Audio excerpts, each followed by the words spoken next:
Hello ನಮಸ್ಕಾರ, welcome back to my YouTube channel. ಯಾರ್ಯಾರು ನನ್ನ ವಿಡಿಯೋನ ನೋಡ್ತಾ ಇದ್ರೆ ಲೈಕ್ ಮಾಡಿ, ಶೇರ್ ಮಾಡಿ ಮತ್ತು ನನ್ನ ಯೂಟ್ಯೂಬ್ ಚಾನಲ್ನ ಸಬ್ಸ್ಕ್ರೈಬ್ ಮಾಡಿ. ಹಾಗೆ ಜಸ್ಟ್ ಇನ್ನು ಅಪ್ಡೇಟ್ ಮಾಡ್ತಿದ್ದು, ಮೋಸ್ಟ್ ವೇಟಿಂಗ್ ನಾವು ಮಾಡ್ತಿದ್ದು ಅಂದ್ರೆ ನಮ್ಮ ಇಂಡಿಯಾದ ಚಾಂಪಿಯನ್ ಟ್ರೋಫಿಗೆ ಸ್ಕ್ವಾಡ್ ಯಾವ ತರ ಇರುತ್ತೆ ಅಂತ ನಾವೆಲ್ಲ ಪ್ರಿಡಿಕ್ಷನ್ ಅಂತೂ ಮಾಡ್ತಾ ಇದ್ದೋ.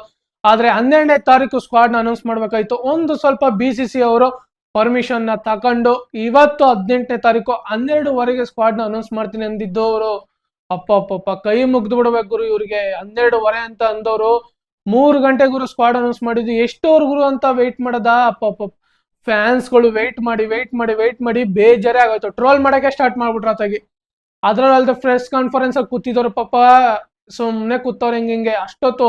ಅದ್ರಲ್ಲೂ ಅಲ್ಲದೆ 3 ಗಂಟೆ ಟೈಮ್ವರೆಗೂ ವೆಯ್ಟ್ ಮಾಡ್ಸಿರೋದು. 12ವರೆ, 1ವರೆ, 2ವರೆ, 3 ಗಂಟೆ, 2ವರೆ ಗಂಟೆ ಟೈಮು ವೆಯ್ಟ್ ಮಾಡ್ತಾ ಕೂತಿದ್ದು.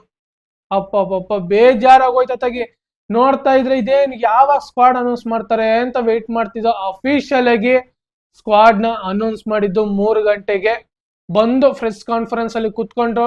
ಡೈರೆಕ್ಟ್ ಆಗಿ ಟೀಮ್ ಸ್ಕ್ವಾಡ್ ಏನಿರುತ್ತೆ ಅಂತ ಅಜಿತ್ ಅಗರ್ಕರ್ ಅವರು ಹೇಳಿದ್ರು, ಸೆಲೆಕ್ಟ್ ಅವರು. ಇವಾಗ ನೀವು ಡಿಸ್ಪ್ಲೇ ಮೇಲೆ ನೋಡ್ತಾ ಇದ್ರ ನಮ್ಮ ಟೀಮ್ ಇಂಡಿಯಾದ ಸ್ಕ್ವಾಡ್. ಕ್ಯಾಪ್ಟನ್ ಆಗಿ ರೋಹಿತ್ ಶರ್ಮಾ, ಹಾಗೆ ಜಸ್ಪ್ರೀತ್ ಬುಮ್ರಾಗೆ ಸ್ಟಾರ್ ಹಾಕಿದ್ದಾರೆ. ಏನಕ್ಕಂದ್ರೆ ಇವರು ಒಂದು ಸ್ವಲ್ಪ ಕನ್ಫ್ಯೂಷನ್ ಅಲ್ಲಿ ಇದ್ದಾರೆ. NC ಅವರು ರಿಪೋರ್ಟ್ ಮಾಡಿದಾರಂತೆ ಇವರ ಅವೈಲಬಿಲಿಟಿ ಚಾಂಪಿಯನ್ ಟ್ರೋಫಿಗೆ ಇದೆ ಅಂತ. ಅದಕ್ಕೋಸ್ಕರ ಇವ್ರನ್ನ ಸ್ಕ್ವಾಡ್ ಅಲ್ಲಿ ಹಾಕೊಂಡಿದ್ದಾರೆ, 15 ಮೆಂಬರ್ ಸ್ಕ್ವಾಡ್ ಅಲ್ಲಿ. ಹಾಗೆ ಇನ್ನೊಂದು ಹೇಳ್ಬಿಟ್ಟಿದ್ದಾರೆ ಅಫಿಷಿಯಲ್ ಆಗಿ, ಇವರು ಯಾವುದೇ ರೀತಿ ಈ ಇಂಗ್ಲೆಂಡ್ ಮೇಲೆ ನಡೀತಿರೋಂತ OD ಸೀರೀಸ್ ನ ಆಡ್ತಾ ಇಲ್ಲ. ಇವ್ರಿಗೋಸ್ಕರ ಬ್ಯಾಕಪ್ ಆಗಿ ಬರ್ತಾ ಇರೋದು ಹರ್ಷಿತ್ ರಾಣಾ. ಇವ್ರನ್ನ ಬ್ಯಾಕಪ್ ಆಗಿ ಇವರ ಪ್ಲೇಯಿಂಗ್ ಲೆವೆನ್ ಅಲ್ಲಿ ಇವ್ರನ್ನ ಆಡ್ಸೋ ರೀತಿ ಎಲ್ಲ ಕಾಣಿಸ್ತಾ ಇದೆ. ಆದ್ರೆ ಹರ್ಷಿತ್ ರಾಣನಂತೂ ಆಡ್ಸಕ್ ಹೋಗಲ್ಲ. ಇಲ್ಲೇ ಮೇನ್ ಬೌಲಿಂಗ್ ಅಟ್ಯಾಕ್ ಇದೆ. ಅದಕ್ಕೋಸ್ಕರ ಅವ್ರನ್ನ ಬ್ಯಾಕಪ್ ಆಗಿ ಇನ್ಕ್ಲೂಡ್ ಆಗಿ ಸ್ಕ್ವಾಡ್ ನ ಸೇರಿಸ್ಕೊಂಡಿದ್ದಾರೆ. ಬರೀ ಇಂಗ್ಲೆಂಡ್ ಸೀರೀಸ್ಗೆ ಮಾತ್ರ ಅವ್ರನ್ನ ಹಾಕೊಂಡಿರೋದು. ಯಾವುದೇ ರೀತಿ ಚಾಂಪಿಯನ್ ಟ್ರೋಫಿಗೆ ಅವ್ರನ್ನ ಬ್ಯಾಕಪ್ ಆಗಿ ಇಟ್ಕೊಂಡಿಲ್ಲ, ಸರಿನಾ? ಅದಾದ ನಂತರ ವಿರಾಟ್ ಕೊಹ್ಲಿ ಇವ್ರು ಇರ್ಲೇಬೇಕು. ಫಿಕ್ಸ್ಡ್ ಪ್ಲೇಯರ್ಗಳಂತೂ ಇರ್ಲೇಬೇಕು. ಇವ್ರು ಇಲ್ಲ ಅಂದ್ರೆ ಅದರಲ್ಲೂ ಅಲ್ಲದೆ ರೋಹಿತ್ ಶರ್ಮಾ ಅಂತೂ ಇವ್ರು ಇಲ್ಲ ಅಂದ್ರೆ ಟೀಮ್ ನ ಅಷ್ಟೊಂದು ಬಿಲ್ಡ್ ಮಾಡಕ್ ಕಷ್ಟ. ಅದಕ್ಕೋಸ್ಕರ ಇವರು ವಿರಾಟ್ ಕೊಹ್ಲಿ ಮೇನ್ ಇದ್ದೇ ಇರ್ತಾರೆ. ಅದಾದ್ಮೇಲೆ ಶುಭ್ಮನ್ ಗಿಲ್ ವೈಸ್ ಕ್ಯಾಪ್ಟನ್. ಇದು ಸ್ವಲ್ಪ ಎಕ್ಸ್ಪೆಕ್ಟೇಷನ್ ಮಾಡಿರ್ಲಿಲ್ಲ ನಾವು. ಶುಭ್ಮನ್ ಗಿಲ್ಗೆ ವೈಸ್ ಕ್ಯಾಪ್ಟನ್ ಕೊಡ್ತಾರೆ ಅಂತ ನಾವು, ಜಸ್ಪ್ರೀತ್ ಬುಮ್ರಾ ಅವ್ರಿಗೆ ವೈಸ್ ಕ್ಯಾಪ್ಟನ್ ಕೊಡ್ತಾರೆ ಅಂತ ಅನ್ಕೊಂಡಿದ್ದೋ.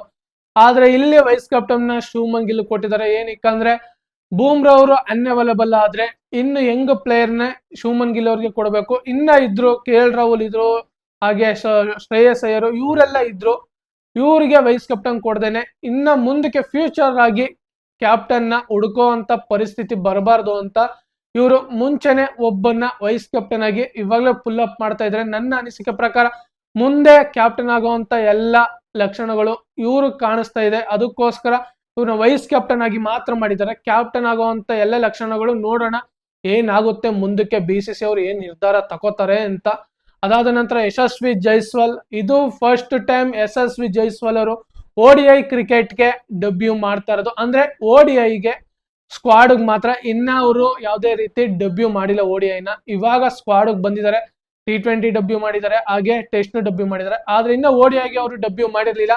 ಈ ಸಲ ಫಸ್ಟ್ ಟೈಮ್ ಸ್ಕ್ವಾಡ್ಗೆ ಸೆಲೆಕ್ಟ್ ಆಗಿದ್ದಾರೆ. ಆದ್ರೆ ಇವ್ರನ್ನ ಆಡಿಸ್ತಾರೋ ಇಲ್ಲ ಅಂತ ಗೊತ್ತಿಲ್ಲ. ಈ 3 ಮ್ಯಾಚ್ ಏನಿದೆ ಇಂಗ್ಲೆಂಡ್ ಮೇಲೆ, ಇದ್ರಲ್ಲಿ ಆಡಿಸಿದ್ರೆ ಆಡಿಸ್ಬೋದು. ವೆಯ್ಟ್ ಮಾಡಿ ನೋಡೋಣ ಏನಾಗುತ್ತೆ ಅಂತ. ಹಾಗೆ ವಿಕೆಟ್ ಕೀಪರ್ ಆಗಿ KL ರಾಹುಲ್ ಇವ್ರು ಇರ್ಲೇಬೇಕು. First wicket and keeper batter ಆಗಿ ಸೆಲೆಕ್ಟ್ ಮಾಡಿರೋದೆ KL ರಾಹುಲ್ ನ. ಅದಕ್ಕೋಸ್ಕರ ಇವ್ರು ಅದರಲ್ಲೂ ಅಲ್ಲದೆ ವರ್ಲ್ಡ್ ಕಪ್ ಅಲ್ಲಿ ಬೆಂಕಿಗೆ ಬ್ಯಾಟಿಂಗ್ ಆಡಿದ್ದಾರೆ. ಅದಕ್ಕೋಸ್ಕರ ಇವ್ರನ್ನ ಪಿಕ್ ಮಾಡಿದ್ದಾರೆ. ಅದಾದ ನಂತರ ಶ್ರೇಯಸ್ ಅಯ್ಯರ್ ಇವ್ರನ್ನು ಸಹ ಒಳ್ಳೆ ಪಿಕ್, ಅದರಲ್ಲೂ ಅಲ್ಲದೆ ಒಳ್ಳೆ ಫಾರ್ಮ್ ಅಲ್ಲಿ ಇದ್ದಾರೆ. ಹಾಗೆ ಇವರು 2023 ವರ್ಲ್ಡ್ ಕಪ್ ಅಲ್ಲಿ ಅದ್ದೂರಿ ಬ್ಯಾಟಿಂಗ್ ಆಡಿದ್ದಾರೆ. ನಂಬರ್ 4 ಅಲ್ಲಿ ಬಂದು ನೀಟಾಗಿ ನಮ್ಮ ಇಂಡಿಯಾಗೆ ನೀಟಾಗಿ ಕಾಂಟ್ರಿಬ್ಯೂಷನ್ ನೀಡಿದ್ದಾರೆ. ಅದಕ್ಕೋಸ್ಕರ ಇವ್ರನ್ನು ಸಹ ಈ ಚಾಂಪಿಯನ್ ಟ್ರೋಫಿಗೆ ತಗೊಂಡಿದ್ದಾರೆ. ಅದಾದ ನಂತರ ಹಾರ್ದಿಕ್ ಪಾಂಡ್ಯನು ಸಹ ಆಲ್ ಗ್ರೌಂಡರ್ ಲಿಸ್ಟ್ ಅಲ್ಲಿ ಫಸ್ಟ್ ಇವ್ರನ್ನೇ ಪ್ರಿಫರೆನ್ಸ್ ಆಗಿ ತಗೊಂಡಿರೋದು. ಅದಕ್ಕೋಸ್ಕರ ಇವ್ರನ್ನ ಪಿಕ್ ಮಾಡಿದ್ದಾರೆ. ಅದರಲ್ಲದೆ 2023 ವರ್ಲ್ಡ್ ಕಪ್ ಅಲ್ಲಿ ಇವರು ಆಡ್ತಾ ಇದ್ರು. ಒಂದು ಸ್ವಲ್ಪ ಇಂಜರ್ಡ್ ಆದ ನಂತರ ಇವ್ರನ್ನ ರೋಲ್ಡ್ ಔಟ್ ಮಾಡಿ ಬೇರೊಬ್ಬರನ್ನ ಪಿಕ್ ಮಾಡಿದ್ರು. ಅದಾದ ನಂತರ ರಿಷಬ್ ಪಂತ್ ಸಹ ಲಾಂಗ್ ಟೈಮ್ ನಂತರ ಈ ODIಗೆ ಕಮ್ ಬ್ಯಾಕ್ ಮಾಡಿರೋದು. ಏನು ಆಕ್ಸಿಡೆಂಟ್ ಆಗಿತ್ತು, ಅದಾದ ನಂತರ T20 ಆಗಿರ್ಬೋದು, ಟೆಸ್ಟ್, ಇದಕ್ಕೆಲ್ಲ ಕಮ್ ಬ್ಯಾಕ್ ಮಾಡಿ ಇವಾಗ ODIಗೂ ಕಮ್ ಬ್ಯಾಕ್ ಮಾಡಿದ್ದಾರೆ. ಇವರು 2023 ವರ್ಲ್ಡ್ ಕಪ್ ಆಡ್ಬೇಕಾಗಿತ್ತು. ಆದ್ರೆ ಅನ್ಫಾರ್ಚುನೇಟ್ಲಿ ಇವರು ಫಿಟ್ ಆಗಿರ್ಲಿಲ್ಲ. ಅದಕ್ಕೋಸ್ಕರ ಇವ್ರನ್ನ ಬುಟ್ಟಿ, ಅದರಲ್ಲದೆ ಆಕ್ಸಿಡೆಂಟ್ ಆಗಿತ್ತಲ್ಲ, ಅದಕ್ಕೋಸ್ಕರ ಅವ್ರನ್ನ ಕನ್ಸಿಡರ್ ಮಾಡಿರ್ಲಿಲ್ಲ. ಅದಾದ ನಂತರ KL ರಾಹುಲ್ ಅವ್ರನ್ನ ಕನ್ಸಿಡರ್ ಮಾಡ್ಕೊಂಡಿದ್ರು. ಅದಾದ ನಂತರ ರವೀಂದ್ರ ಜಡೇಜಾ ಇವರು ಮೇನ್ ಆಲ್ರೌಂಡರ್. ಅದಕ್ಕೋಸ್ಕರ ಇವ್ರನ್ನ ಪ್ಲೇಯಿಂಗ್ ಲೆವೆನ್ ಅಲ್ಲಿ ಆಡಿಸ್ತಾರೆ. ಅದಾದ ನಂತರ ಅಕ್ಷರ್ ಪಟೇಲ್ 2023 ವರ್ಲ್ಡ್ ಕಪ್ ಅಲ್ಲೂ ಸಹ ಇದ್ರು. ಅದಾದ ನಂತರ ಇವ್ರನ್ನ ಇಂಜುರ್ಡ್ ಅಂತ ತೆಗೆದು ಆ ಜಾಗಕ್ಕೆ ತಂದಿದ್ದು ರವಿಚಂದ್ರನ್ ಅಶ್ವಿನ್ ನ. ಇವಾಗ ಇವ್ರನ್ನ ICC ಚಾಂಪಿಯನ್ ಟ್ರೋಫಿಗೆ ತಗೊಂಡಿದ್ರೆ ಒಂದು ಬೆಸ್ಟ್ ಆಪ್ಷನ್. ಅದಾದ ನಂತರ ಕುಲ್ದೀಪ್ ಯಾದವ್ ಒಳ್ಳೆ ಆಪ್ಷನ್ ಬಾಲಿಂಗ್ ಅಟ್ಯಾಕ್ ಗೆ. ಅದಾದ್ಮೇಲೆ ಮಹಮ್ಮದ್ ಶಮಿ, ನಾವು ಅಂದಿದ್ದು ಮಹಮ್ಮದ್ ಶಮಿ ಬೆಂಕಿಯಾಗಿ ಪರ್ಫಾರ್ಮೆನ್ಸ್ ನೀಡೋದ್ರಿಂದ ಇವರು ಕಮ್ ಬ್ಯಾಕ್ ಮಾಡೇ ಮಾಡ್ತಾರೆ. ಅದ್ರಲ್ಲೂ ಅಲ್ಲದೆ ಇವರು ಮಾಡಿರುವಂತ 2023 ವರ್ಲ್ಡ್ ಕಪ್ ಅಲ್ಲಿ ಬಾಲಿಂಗ್ ಅಲ್ಲಿ ಅದ್ದೂರಿ. ಅದಕ್ಕೋಸ್ಕರ ಇವ್ರನ್ನ ಪಿಕ್ ಮಾಡೇ ಮಾಡ್ತಾರೆ. ಅದರಲ್ಲೂ ಅಲ್ಲದೆ ಲೆಂತ್ ಲೈನ್ ಅಂತೂ ಅದ್ದೂರಿಯಾಗೈತೆ. ಇವರು ಒಂದು ಬಾಲಿಂಗ್ ಅಟ್ಯಾಕ್ ಇದ್ರೆ ನಮ್ಮ ಇಂಡಿಯಾಗೆ ಒಂದ್ ಸ್ವಲ್ಪ ನೀಟಾಗಿ ಸ್ಟ್ರಾಂಗ್ ಆಗಿರುತ್ತೆ. ಏನಕ್ಕಂದ್ರೆ ಬೂಮ್ರಾ ಒಬ್ರೆ ಬಾಲಿಂಗ್ ಮಾಡ್ತಾ ಇದ್ರೆ ಇವ್ರಿಗೆ ಯಾವುದೇ ರೀತಿ ಒಬ್ಬ ಸಪೋರ್ಟಿವ್ ಬಾಲರ್ ಸಿಗಲ್ಲ. ಸಪೋರ್ಟಿವ್ ಬಾಲರ್ ಸಿಗದೆ ಹೋದಾಗ ಬಾಲಿಂಗ್ ಅಲ್ಲಿ ತುಂಬಾ ಹೊಡೆತ ಬಿದ್ದ್ಬಿಡುತ್ತೆ ಇಂಡಿಯಾ. ಅದಕ್ಕೋಸ್ಕರ ಈ ಸಲ ಬೂಮ್ರಾ ಅವ್ರ ಜೊತೆಗೆ ಮಹಮ್ಮದ್ ಶಮಿ ಅವರು ಇದ್ದಾರೆ. ಆದ್ರೆ ಅನ್ಫಾರ್ಚುನೇಟ್ ಆಗಿ ಇನ್ನ ಬೂಮ್ರಾ ಅವರು ಫಿಟ್ ಆಗಿಲ್ಲ. NC ಅವರು ರಿಪೋರ್ಟ್ ಮಾಡಿದಾರಂತೆ ಆ BCCIಗೆ ಇವರು ಫಿಟ್ ಆಗ್ತಾರೆ ಚಾಂಪಿಯನ್ ಟ್ರೋಫಿ ಅಷ್ಟೊತ್ತೊಳಗೆ. ಅದಕ್ಕೆ ಇವ್ರು ಸ್ಕ್ವಾಡ್ ನ ಹಾಕೊಂಡಿದ್ದಾರೆ. ಅವಾಗಂತೂ ಇಂಡಿಯನ್ ಬಾಲಿಂಗ್ ಅಟ್ಯಾಕ್ ಅಂತೂ ಬೆಂಕಿ ಆಗಿರುತ್ತೆ. ಅದಾದ ನಂತರ ವಾಷಿಂಗ್ಟನ್ ಸುಂದರ್ ಇವರು ಸಹ ಒಂದು ಒಳ್ಳೆ ಪಿಕ್. ಆದ್ರೆ ಸ್ಕ್ವಾಡ್ ಅಲ್ಲಿ ಆಡಿಸ್ತಾರ, ಪ್ಲೇಯಿಂಗ್ ಲೆವೆನ್ ಅಲ್ಲಿ ಆಡಿಸ್ತಾರೋ ಇಲ್ವೋ ಡೌಟ್, ಆದ್ರೆ ಪಿಕ್ ಮಾಡಿದ್ದಾರೆ.